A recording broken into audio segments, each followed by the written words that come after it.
welcome to For the Common Good with Juanita, and I am your host, Juanita Farrow.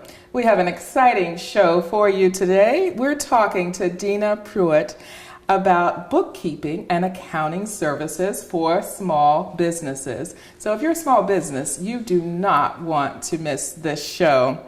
Deena, I wanted to ask you this. I know that you are passionate about helping small businesses, and you have an important message for small business. Can you tell us what that is? Why is this so important for you? It helps me to be able to help them pretty much, to be able to run their company. Like, it's not a mom and pop, for example, just a big organization, even though they're small. Wow. Yeah. That's amazing. You want to talk more about that? I mean, yes, your passion for helping small businesses, because I'm sure you see a lot of situations where they're struggling. They had a passion. They wanted to go into business for themselves. It was their dream. And now look, they've got all of these issues that they're having to deal with. Yes. Well, it allows for me to be able to grow with them, to be able to be that person of reasoning when it comes to certain things that they have to they might want to get done, and knowing that they may have to wait. Sometimes I feel myself as being more of a counselor to the owners than accountant or sometimes they probably feel like they need therapy or exactly. something. yes When they're in over their heads, right? Because of course, running a business is not all glam. It's a lot of hard work, a lot of hours that's put into it, and sometimes an owner has to know, they might feel like they want to give up. Right. So allow for them not to give up, being able to push them. And that's something that I really enjoy, and the gratification I get out of being able to tell them, like, everything is going to be fine. Just keep doing what you do, keep pushing along, and just stay on it, just stay with it. Because if they don't see a profit or anything, it usually takes at least 3 to 4 years to get a profit from your business from the start. And some are ready to let it go after a year sometimes, but it takes time. So me being able to help that owner, or even the employees of the company, to see the vision, let them know, like, hey, let me help you guys out. I'll be able to take this accounting piece off your plate so you can focus on something else, so you can advertise and market your business.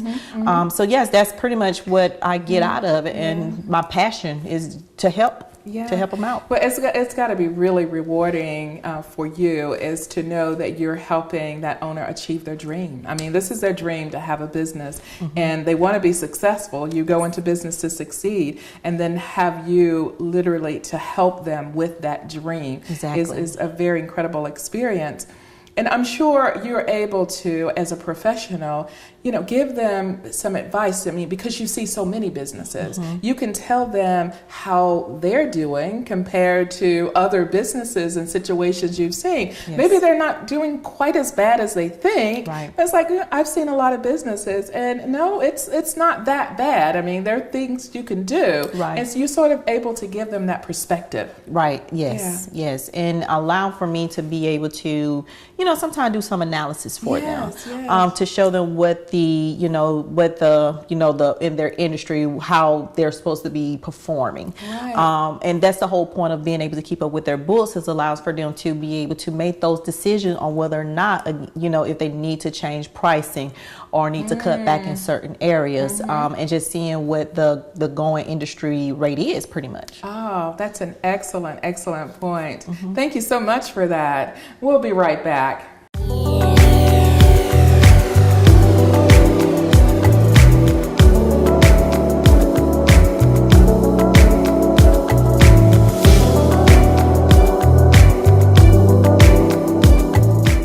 Welcome back to For the Common Good, and I'm here with Deena Pruitt, and we're talking about bookkeeping and accounting services. So, Deena, this is the dreaded subject for every business owner, taxes. Yes. It's almost like that bad word. We do not want to talk about taxes, but businesses can get into so much trouble over taxes. I want you to talk about it. Tell us about that, and about paying taxes and what types of taxes that they could be expected to pay, so that they have some idea. Of course, the big IRS, big brother. Absolutely. Yes, our best friend. Yes, as a business, and of course myself as a business owner myself, we all have to pay taxes, whether we pay it from, us working for a corporation, or again, us running a business ourselves, and we have to pay employees. Right. Some of the most common taxes that companies or small business will have to pay is, if they have employees, it would be payroll taxes. If they sell products, they may have sales and use tax they have to pay. And then at the end of the year, you have your yearly taxes. If you're LLC, you might have to make estimated tax payments. So those are some of the most common ones that would need to be paid. And of course, starting a business, a lot of business owners, they don't know what taxes they have to pay. Even from a local level, you still may have real estate taxes that you have to pay if you're part of you have your own brick and mortar setup. You also have personal property, which is the property that most people don't know, like the property that you have in your office. It can be a computer, it could be a TV, any kind of improvements that you may have done within the company or the building that you may own. So those are some of the most common taxes that most small businesses would have to seek to pay. And then of course you have your business license that you have to pay, which you have to pay taxes on that. And there's some things that can change based on the area or the state that you're in it, at the local level. There's certain things that some communities may not require in terms of payment, and other communities may. So you really have to get to know what is required of you in taxes in that where you are. Exactly. That's an excellent point. Now, companies can get in trouble for not paying taxes. What are some of the things that can happen when you decide, I'd rather take that money and spend it on something else. I don't have to. I can't pay those payroll taxes. This time I'll save up this money for something. Right. The dreaded legal order. Uh oh. Tell us about the legal order now. Yes. And that's pretty much what happened. Is that, say for example, you have payroll taxes, like you just mentioned. And you have your federal taxes, you have your Social Security and Medicare taxes. Then you also have state level taxes, which is your state withholding taxes. And then you have your Department of Labor tax, which is for here in Georgia unemployment tax. So you have all those taxes that need to be paid. And what happened is that if you decide not to pay it, or ignore the notices, which I tell my client, just don't ignore the notices. Just if you can, call, find out what's going on, because you may have paid something. But if you decide to ignore it, they can actually go into your bank account and pretty much put a freeze on it, and all the funds that you pretty much have or owe. I've seen some clients that owe sales tax, for example, and they will send you letters. They will call you. Well, I take that back. They won't call you, but they'll send you letters to let you know what's going on, and let you know, okay, I've sent you multitude of warnings about this. So the next level would be for us to put a legal order on your bank account and pretty much take the money that you owe to the state. And so it's best for you to communicate when they reach out to you. You need to have a conversation with them and work out something. Because most of the time they're willing to work with you. Yes, you can definitely set up payment plans. Okay. Especially if it's a large amount, because you got to think about it. The longer it takes for you to pay, you got to think about the penalty and interest that is adding up. And then at the end of the once you pay it, you sit there and realize, like, you could have redirected those funds to somewhere else that you could have purchased. You might need a new computer or something, a new office supply or something. And instead you paid it in penalties and interest. Yes. So businesses, pay your taxes. That's an important message. Now, I know there's a lot of confusion between a contractor and employee. So tell us the difference between being a contractor or having someone on contract and actually having an employee. Okay, well, as an employee, of course, they require W-2. They are the ones that come in that, you might hire them full-time or part-time to come in to pretty much do the task that needs to be done within the company. They have to have taxes coming out their check, and you pretty much more in control of the time that they have to be there between, might be a 9 to 5 or 8 to 4, whatever schedule that they need to work, and they work those hours in order to complete a full 8-hour day so they can get paid. As a contractor, you are contracted to come in to do a certain type of work. And also you are providing as a contractor, your own tools versus you still may use some of the tools in that organization, but you are coming in to provide, your tools could be the service that you provide. For example, as myself being a bookkeeper, I contract my service out to other businesses, but I pretty much schedule when I am there to do those. I might tell them I could be there for 3 to 4 hours, as long as it's between the 9 and 5 time frame of when the company is actually operating. And as a 1099 or they complete a W-9 form to make sure that the taxes are being taken out on their end when they have to file their own personal tax return. So the contractor are responsible for their own taxes, where an employee have taxes being deducted from their paycheck. Gotcha. Well, thank you for clarifying that. That was so important. And thank you for explaining about taxes. Right. We'll be right back.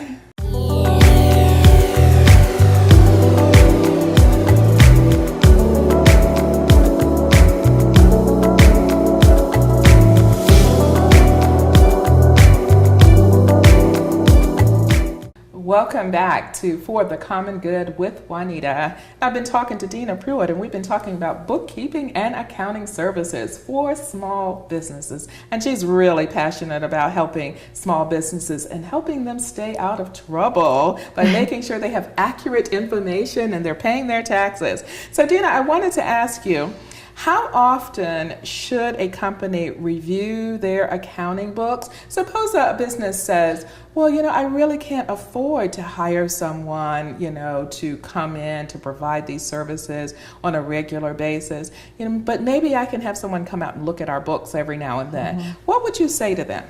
Well, they can actually go in and ask for services on a periodic basis, which most accountants, it just depend on the bookkeeper and accountant, they might work on an hourly basis with that. And you can just ask for them if they're a business owner who actually maintain their own accounting books and just want a higher level person that has that accounting background to review their books, just to make sure that everything is in the correct place, and just to make sure that everything is pretty much just being validated. Yes, you can definitely hire a person an accountant or a bookkeeper to do that for you occasionally, pretty much. Most of my clients, I may have them on a monthly or a bi-weekly or bi-monthly or quarterly basis. It just depends on what might be their need for. Usually if they're very small, teeny tiny, I say, for example, quarterly basis would be ideal. Gotcha. And then of course from a rate perspective, you have some that may charge a fixed amount each month for monthly services, which is ideal because as a business owner, you want to make sure that that price doesn't fluctuate. Yes. So you're actually getting a consistent amount. So you can budget how much it's going to be. Exactly. Right. So if you're paying for services monthly, and guarantee that that's what you're paying for each month. Some may provide, like I am providing an engagement letter that has to be done, and with the engagement letter, it just specifies everything that I'll do for them and the fixed amount. Now, with the periodic, you may be subject to a retainer. Just like you hire a lawyer, you may have a retainer you have to pay. So as an accountant and bookkeeper, you might be required to pay a retainer, and I call it burn down that amount or those hours to utilize that full retainer amount. So you probably, at the very beginning, when someone contacts you, maybe go in and do some kind of assessment or talk to them about some possibilities based on what you've seen or what they've shared with you about the company? Yes, I'll go in, I do an initial consultation, which I don't charge for initial consultation, usually between 30 to 45 minutes. And I actually go on site to review the client's books to see what state they're in, what might need to be done in order to get it back on track. And once I know that let me determine what the retainer may be and what the hourly rate may be, and I provide an engagement letter again that lists everything that I will be doing for them to get the books current. Oh, wow. Okay. Excellent. That's excellent. And so you can sort of meet their budget constraints or whatever it is based on some of the flexibility that you might have. Are there any other tips that you can think of that might be helpful to a small business, just starting out? Yes, I would say that, just to piggyback on what you said about how often, just be mindful that the longer you wait to get your books together, of course, the cost it may take you to, have to pay in order to get it together. And that cost might be way less than you paying, penalties, entries when it's time to file your taxes at the end of the year. I know that some bookkeepers may work with some owners, so I would say just ask the question and see will an accountant or a bookkeeper, they may have you on an hourly rate initially, and then eventually convert you over to more of a monthly rate, because the hourly can be kind of discerning. They may ask you how long it may take, things like that, and just to know that as an accountant bookkeeper, sometimes we don't know how long it would take. It just depends on how fast and how quick we get the source documents.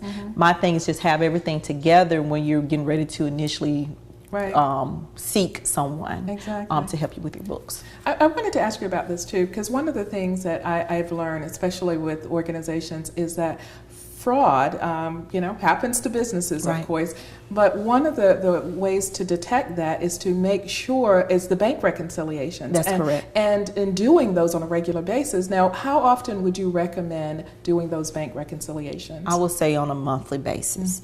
You can do it weekly, meaning that you're just cross-referencing everything that has posted from the bank account from that previous night, and just make sure to cross-reference everything that you've pretty much entered into your system. Make sure you have everything there. That will help you review and make sure that those transactions that clears the bank account are actually valid transactions, because you can have fraudulent transaction that comes through and not even know it. Some clients, they do tend to wait, weeks, months. I've seen organizations wait almost a year to do bank reconciliations. And by that time, we don't want to think about this, but someone could be taking from you in your own organization. And if that's not happening, and you're not doing those bank reconciliations, how would you know whether they're stealing from you? And it also goes back to the separation of duties as well. Of course, it's hard to have, especially with some of the clients as a small business, it's hard to have two people do the same thing. That's why, as you mentioned, periodically have someone review your books from a higher level. It might be good to get a second eye, even though you have a bookkeeper that can pretty much do everything for you, from the reconciliation to the entering data to the production of the profit and loss, your financial reporting. Hire someone periodically just to do a higher level review, because sometimes they can actually detect something or see something or a change in your financials that you might not know or see, or it might not be explained to you. Well, thank you so much for sharing that with us. You have a wealth of knowledge. Tell us how the viewers can learn more about your services. Of course. I can be reached at PruittBookkeeping.com, and my email address is Deena, DEENA, at PruittBookkeeping.com, and my contact number is 678-304-7869. Thank you, Deena, for joining For the Common Good with Juanita. And thank you, our viewers, for listening to For the Common Good with Juanita.